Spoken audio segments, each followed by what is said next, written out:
welcome back to the Citizen channel. We all stay safe and well, and it's back. We're back after the international break, and we got a little trip to Wolves. Yes, let's hope we perform better than last season. We were awful last season at Wolverhampton, one of our worst games. Probably up there with the Villa game at Villa Park. I think Wolves away was almost as bad as far as performance. So let's hope we can do it this time. So this is the Pepsi 11. The game's going to take place on the 20th of October 2024. I've managed to get a ticket for this one, so if you spot me there in the is it John Bull stand? I've got the ticket up there somewhere. Anyway, if you spot me, come and say hello. It'd be great to see you. So we're going to have a look at, I'm recording this on the 16th of October, so all stats and facts are correct as at this time. I'm not aware of any problems after the international break, although we'll have a quick word about John Stones, his performance, and a little bit of a worry for me anyway. So we're going to have a look at Wolves, a disappointing season so far, of course. And we'll try to pick a Pep City starting 11. I think a bit lazy this week, not deliberately, it's just how it's panned out. But of course, you'll know what I mean later on. So I'll need to know your thoughts and score predictions as well, guys. So please let me know what you're thinking. Right, before we start, please, if you are new to the channel, push that subscribe button, push the bell notifications. Everything City past, present, as long as I can keep going. And of course, if you check through the channel, you'll see stuff on film and TV as well. So if that's of any interest, have a look. If it's not, don't worry. Or you know someone who might be interested, give me a kick in my direction. I'm always very, very grateful. Please stay tuned at the end if you like what I try and do for ways to support the channel. Some non-financial ways, just using a bit of your time. So if you can do that for me, guys, that's always much appreciated. So we'll do that later on. Let's get on with this Pepsi 11. Wolves, yes, our record there in the league. Yes, I've nicked this from the City 130 if you've not watched that. City 130 at Wolves. Have a look at that, guys. A lot of history stuff on that as well. Games in the past and stuff at Wolves over the years. We played 59 in the league. We've won 15, drawn 13 and lost 31. So again, another ground where we don't have the greatest record overall, although it's improved in recent seasons, of course. We've scored 90 and let 134 in. As far as Wolves are concerned, a piss-poor start. I mean, I will swear, because it is a piss-poor start from Gary O'Neill's already under a lot of pressure. And they are a better team when they're at full strength. They are a better team than their current league position. There's mitigating reasons for that behind this poor start. So far, they played 7, not won any games at all. That's sod's law, isn't it? Won no games, drawn 1 and lost 6. Yes, scored 9, but they let 21 goals in. So they're letting in 3 goals a game. Of course, striker Wang Hee-chan, who's not been having the greatest season, actually, maybe missing. He picked up an injury for South Korea in the international break, so that's going to add to O'Neill's problems. But despite their lowly position, they weren't that embarrassed. I watched a bit of this game by table toppers Liverpool in their last home game. Add to this the fact the squad, of course, was hit by a virus before this game as well. So, not bad considering. They did okay against Liverpool, but they are struggling to create good goal-scoring opportunities. Their XG is quite low. And defensively, they got a bit of a problem because I believe O'Neill tends to play a back 4, and most Wolves aficionados think that a back 5 is probably the better way to play for Wolverhampton Wanderers. But of course, this style of O'Neill's costing them, because they've let 21 goals in 7 games, so it sort of backs that up really, that they do have problems. O'Neill, of course, as I said, is left under intense pressure, and they need to start picking up points. And I say they might have 1 or 2 players back from injury, but they've still got problems. But let's hope they pick up the points after Sunday. We don't want to pick up any points on Sunday. We need to win this. If we've got to go to the disrespect to the bottom team in the league, and we've got to win this reasonably comfortably to sort of get our sort of morale up, if you like, our body language up. So yeah, Mull's struggling. So Let's not have a bad performance this time. Let's improve on last time. So that'll bring us to Pep's 11. What's Pep going to do? Well, of course, the team against Fulham, which is a couple of weeks ago when this kicks off. Edison, Lewis, Akanji, Diaz, Gvardiol, Kovacic, Gundo, Bernardo, Foden, Grealish and Haaland. Interestingly enough, there no Doku or Savi in that team. which is an interesting step for Pep to take at home to Fulham. It was. Of course, on the bench, he had Ortega and Carson, Walker, Stones, Doku, Savi, Nunes and McAtee. Despite a Champions League game to follow on Wednesday after this against Sparta Prague, of course, I don't think Pep is going to mess around with this. He's not going to have one eye on that game. He's going to go his strongest 11 for this. Of course, we've still got out injured long-term Bob. And we can forget about Rodri, can't we, for the foreseeable future. Hopeful of Aki and KDB back in the land of the living, but I doubt either will start this, even if they're available to be in the squad.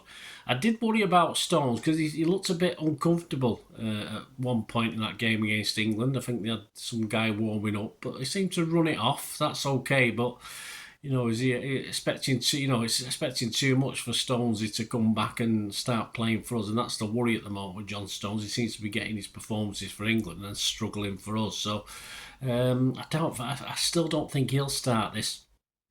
So I'm not going to see. This is where I'm, a bit not lazy, but I'm just looking. Obviously, I see very little change. So why you would change that Fulham 11? Of course, you got to wonder whether Savi or Doku. Savi did very well for Brazil, of course, in the international break. Will come back and get in the team. But I don't see, and there's no way Nunes is going to have to face the Boo Boys again, that's for sure. So we know Nunes isn't going to get a place. To say, when I went last season and watched this game, he got dragged off at half time, of course, but I thought Nunes was our best player in the first half against Fulham, which wasn't Fulham Wolves. It wasn't actually saying much because they were, we were pretty awful. But I don't think Nunes will get a run out in front of his ex-supporters, of course, who gave him a bit of stick last season. So this is my 11, and I've gone exactly for the team that played against Fulham. So I've even used the City graphic there because I've gone with it. As I say, Savi or Doku or both could end up playing this. But I think at Wolves away, I think he may stick with Grealish for this one and perhaps bring those on if it's looking a bit iffy later on. So I'm going to go for exactly the same 11. As I say, I'm not being lazy. I just don't see any particular logic why he would change things unless there's an injury or two or whatever. I say that is probably his strongest team at the moment as far as keeping the ball and beating a team, let's face it, who's struggling for form at the moment. So I'm going to go Edison, Lewis, Akanji, Diaz, Gvardiol, Kovacic, Gundo, Bernardo, Foden, Grealish and Haaland. Let me know your thoughts, guys. It's great to hear, as I said, from yourselves as well. Predictions, Andy Morrison. He said I liked the look of Wolves, he said, last season, and admired the way they play. It was a new season, mate. It doesn't matter about last season. Gary O'Neill is a good manager. Yeah, I quite like Gary O'Neill. I wouldn't want him as City manager unless, things are... We've gone back to the old days where we just have good managers instead of brilliant managers. He's lost two of his best players in Matt Kilman and Pedro Neto, of course, says Andy. Kuna is quite a talent and will do well to hang on to him, but I think they are set for a tough season. Well, so far, yes, Andy, you're quite right. And they expect us to add to their early season problems. Well, let's hope so. So Andy's confident. He's going to give him a goal. Now, that's probably par for the course these days. Most City fans would think we're going to concede at least one goal, but he's give us 4. So we're going to be going to Andy. It's going to be 4-1 to City. Well, I hope he's spot on with that. You can get 16-1 at that average price at the bookies. I'm going to be silly again on this. As I say, I've been boring with my team selection, but I'm going to be silly on this. I'm going to go for a clean sheet, and I was edging towards 3, but I'll go 2-0. I'll go 2-0. We win. I would much prefer 3-0, of course, 4-0, etc. But I'll go 2-0 and get 15-2 of that, of course. Just no own goals this time. I think certainly one of them was an own goal last season against Wolves, wasn't it? Were they both own goals? I can't remember now. But they were silly goals from what I remember anyway. So that's 15-2 you can get on that. Some other odds, these are at the 14th of October. I did these a couple of days ago. To win the Premier, yes, Arsenal are now the favourites, so we've dropped out of favouritism. We may as well just give up now, mightn't we? Arsenal are 6-4 against. City are now generally 7-4 against. Wolverhampton Wanderers, well, they're not favourites to go down, even though they're rock bottom at the moment. The 4 favourites to be relegated, so the bookies still think they've got it in them to find 3 worst teams. So you can get 6-4 on Wolves being relegated. If you think that's, on the base of it, that looks like a good price. But as I said, they're far better than what what we've seen so far. Other most popular scorelines, I think my prediction is the most popular, the 2-0 actually. Other most popular ones, 3-0 for City's 9-1, 2-1 for City is 15-2 but 9-1 in a place, and a 3-1 City win is 10-1. The match odds themselves, City are 3-10 on. Not worth really having a go at that, is it? A draw is 5-1 and Wolves are 17-2 for a victory. So yeah, it could be longer. That's pretty okay for Wolves.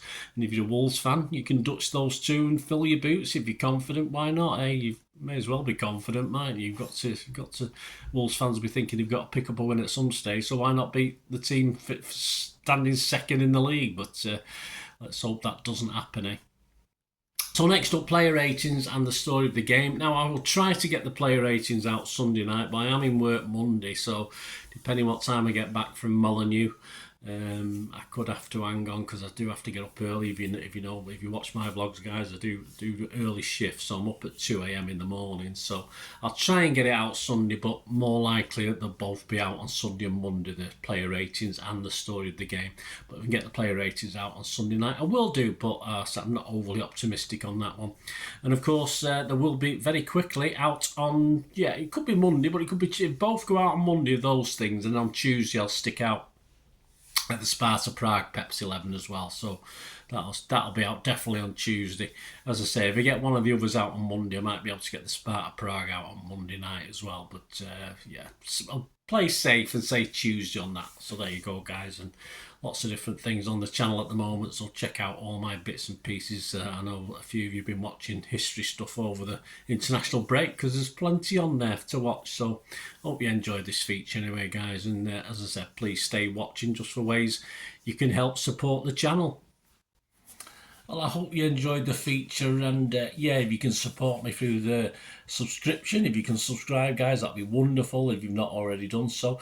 We do actually have memberships at the moment, just 99p a month, so you get access to all my City stuff, including all the history vlogs, dozens and dozens not been published yet that you get immediate access to, and every time I do a edit and do a vlog, you get immediate access to it as well. So you can have a copy of scripts as well if you want any hard copy of the sort of things I do on matches and teams and managers and players, etc, etc. So if you can join the membership, that'd be wonderful. We do have sponsors at the moment. Kippax 6505 are our current sponsor. They have a little eBay shop, so if you check in the comments section, there's a link there to the shop. They sell movie posters from the 90s and 2000s. They sell DVDs, some classic Hollywood movies, some classic foreign language ones. And if you do see anything you fancy on there, if you do place an order, just mention me, just say Bernard sent you, and you automatically get 10% reduction in the cost of your order. So fill your boots, guys, and my thanks to Kippax 6505. And if you want to support the channel just by watching the ads, that helps. Watch the ads, let them play through while you just have to check your phone or something, let it play out. And of course, if you follow any of the links, that always works as well. If you follow a link to one of the ads and you fancy something, I've done it myself. I've followed a link and actually purchased something from another organisation, but it can happen. It can happen. Not all ads are stuff you're not interested in. And of course, if you can give us a like, guys, that would be absolutely fantastic. All likes are much appreciated. Anyway, thanks for watching. Until the next time, of course, I only ever ask one thing, don't I? Please, I ask you all to stay safe, especially you Blues. Until the next time, come on, City. Bye for now.